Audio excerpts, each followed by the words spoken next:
La corrupción en México sigue siendo un problema muy grave. Por eso el presidente Enrique Peña Nieto ha propuesto nuevas medidas, pero los números del tamaño del problema hablan por sí mismos. Por ejemplo, el Índice Internacional de Corrupción habla que México solamente puede acumular 35 de 100 puntos posibles. Y la gente está muy preocupado porque creen que el tema de la corrupción es un tema que se va a convertir en un tema más complejo en los próximos meses. El 78% de los mexicanos, de acuerdo a una encuesta que hizo el Grupo Reforma en diciembre del año pasado, piensa que la corrupción aumentará en el 2015 y el 65% reprueba cómo se hace.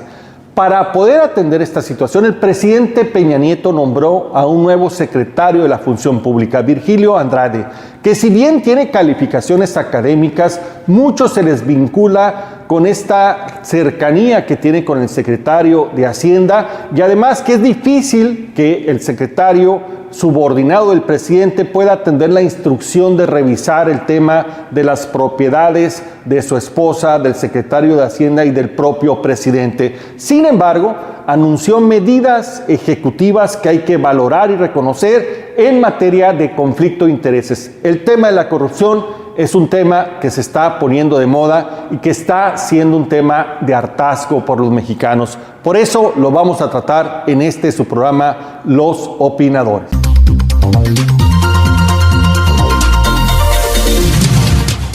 Bienvenidos sean ustedes a este programa donde vamos a tratar un tema que nos parece muy relevante sobre las nuevas medidas anunciadas sobre la corrupción por el presidente Enrique Peña Nieto. Y para eso hemos invitado a 3 expertos que nos pueden hablar mucho al respecto.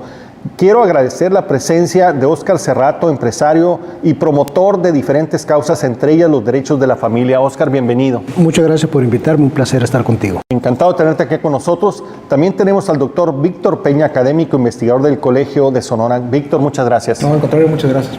Y también nos hace el favor de acompañarnos Odrasir Espinosa, abogado de diferentes organizaciones sociales. Gracias, Odrasir. No, como siempre, Marcos, un gusto y compartir la mesa con los compañeros. Gracias. Yo empezaría diciendo por qué está de moda el tema de la corrupción. El tema de la corrupción es un tema desafortunadamente añejo de la política y de la vida pública mexicana, pero últimamente se ha puesto de moda. ¿Por qué, Odrasir?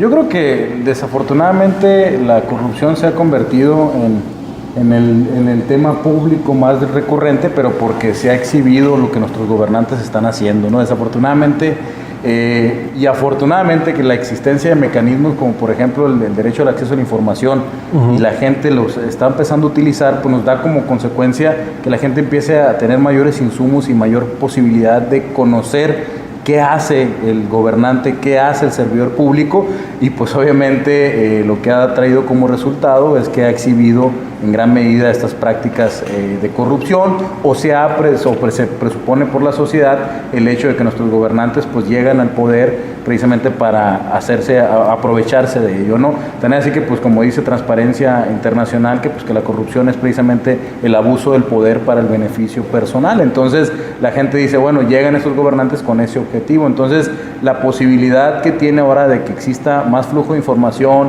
las redes sociales y obviamente que ya existan gente como nosotros que opinamos públicamente y que sacamos a la luz temas como algunas prácticas de mucha corrupción y de desafortunadamente prácticas donde no hay elementos que vea la gente que son honestos, donde el servidor público pueda tener una crítica, donde le podamos nosotros criticar y decir este servidor público está cumpliendo con su trabajo y no está cometiendo esas prácticas, pues evidentemente se ha convertido en el tema de moda. Claro.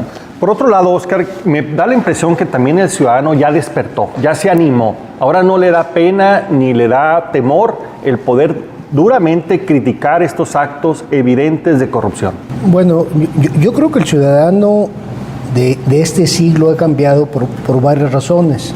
Primero, tiene acceso a la información. La corrupción es tan antigua como la República.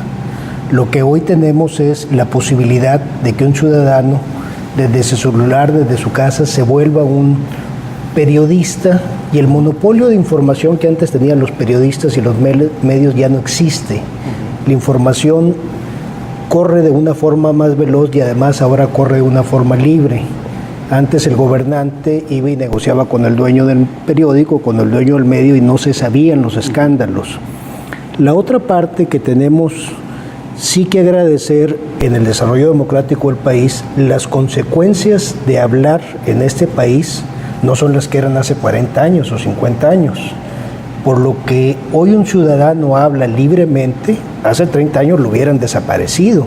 Entonces estamos ante una libertad de expresión auténtica, distribuida en toda la sociedad y entre todos los ciudadanos. Entonces yo creo que debemos también festejar que en México tenemos libertad de expresión y se pueden decir cosas que cuando nosotros éramos niños estaba prohibidísimo decir e imposible decirlos. Entonces el ciudadano está empoderado, uno, porque puede publicar información, dos, la puede diseminar libremente, la puede repetir y además puede hablar. Hay libertad de expresión.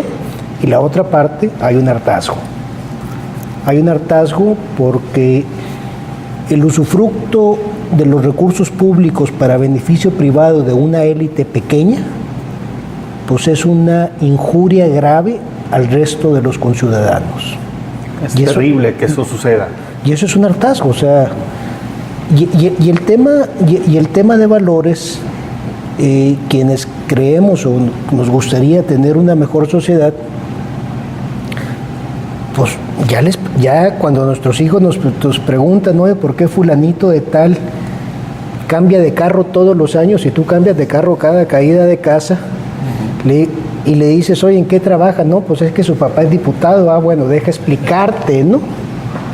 Entonces, el enriquecimiento muy explicable, pero no sustentable en datos, de la clase política, y además la obviedad en el uso de recursos, que si sumas todo lo que han ganado con los recursos que usan en casas, carros, viajes, ropa, no dan las cuentas. No dan las cuentas, pero además,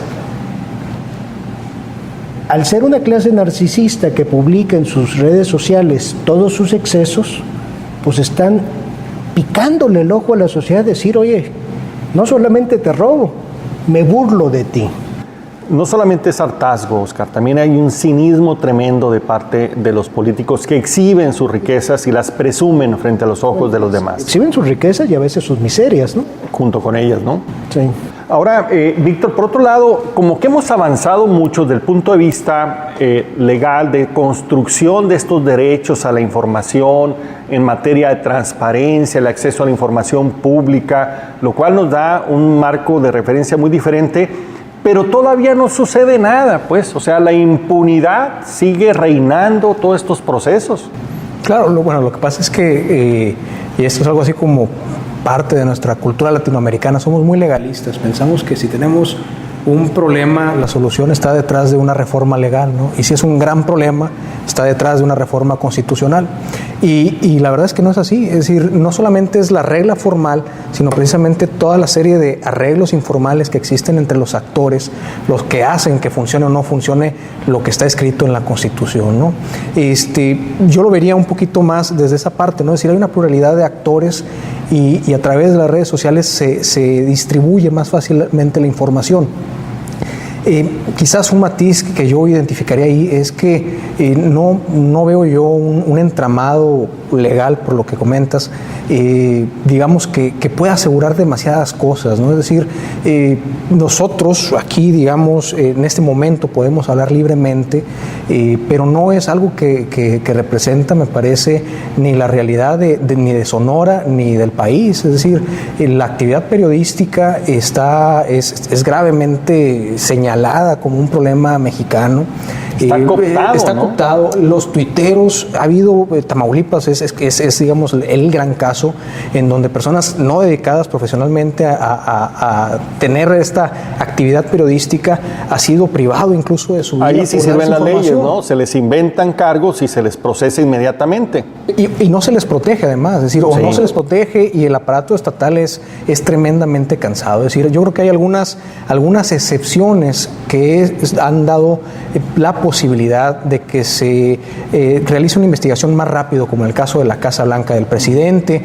Ha habido algunos casos locales en donde a través del acceso a la información se pueden encontrar y se puede documentar algunas perlas de información, pero estos son como que los chispazos, ¿no? Los chispazos que nos ayudan a saber que detrás de esos chispazos hay una gran oscuridad que no es posible ni comprender ni entrarle, y en donde precisamente los huecos de una ley general abstracta impersonal pues hace que además, se busque. nadie cree que sean producto de un ejercicio periodístico de fondo, ¿no? Todo el mundo sospecha, hay un sospechosismo tremendo de que son golpes debajo de la mesa de del misma gente que conforma este sistema alrededor del PRI, ¿no? Nadie cree que haya sido consecuencia de una investigación y que podríamos tener otros resultados dentro de poco, ¿no? Puede que la fuente me falle, pero Darío Restrepo comenta precisamente en sus textos de periodismo que finalmente detrás de toda actividad periodística de investigación hay alguien por adentro que te dice, hey, busca por ahí, porque el universo es tan grande que tendría que ser de mucha suerte, de mucha casualidad que alguien lo encuentre. Tiene que haber alguien desde adentro, alguna pero garganta aquí, profunda, Víctor, ¿no? donde le buscan, le encuentran, ¿no? Porque es muy evidente, nomás hay que meterse a las redes sociales y hay suficientes información para poder hacer una investigación a fondo. Pero la perspectiva, es decir, uno puede ver una fotografía de un compañero que está de viaje en Europa y la interpretación que uno hace de eso es decir, no va más allá.